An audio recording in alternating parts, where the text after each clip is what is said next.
Remember the chaos your idea faced before you made the canvas? Well, you've tamed some of it by mapping the elements that are mostly within your control. But the world out there is full of threats, constraints, and opportunities beyond your control. They create the environment in which you'll design and build your business model, and in which your business will fight for survival every day. Just because you can't control these factors doesn't mean you can't and shouldn't account for them in your model. Doing so will help prepare your model for threats, ready it for changing legal constraints, and prime it to jump on innovations.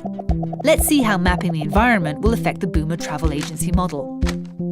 On the right, you'll map market forces, everything related to the customer segments you've selected. Ask yourself, which other segments are there? Which ones are the most lucrative? Looks like Beth's discovered a segment of boomers with a range of disposable wealth. You could ask, which segments are growing and what do they most want? And why might your customers resist? Okay, good. Boomers have trouble adapting to new technology. Now above your canvas, map key trends. Are new technologies about to undercut your value proposition or supercharge it? What regulations are coming up? How is society at large shifting? Right, Carl, rising medical costs could weigh heavily on your customers. Now to the left, map industry forces. Who are your main competitors? What advantages do their business models provide? Could they crush you?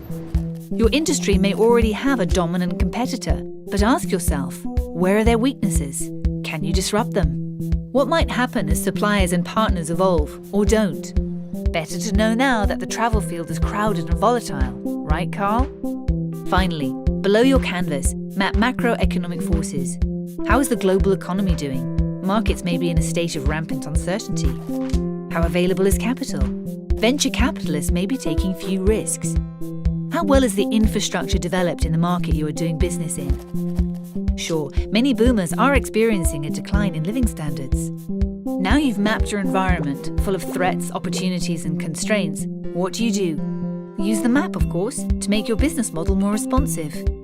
Looking at industry forces on the left side of your canvas, ask, does your model have a competitive edge today? Tomorrow? Good thinking, Beth. That dominant competitor could be a threat. Looking at key trends on the top of your canvas, ask, is your model prepared for emerging trends?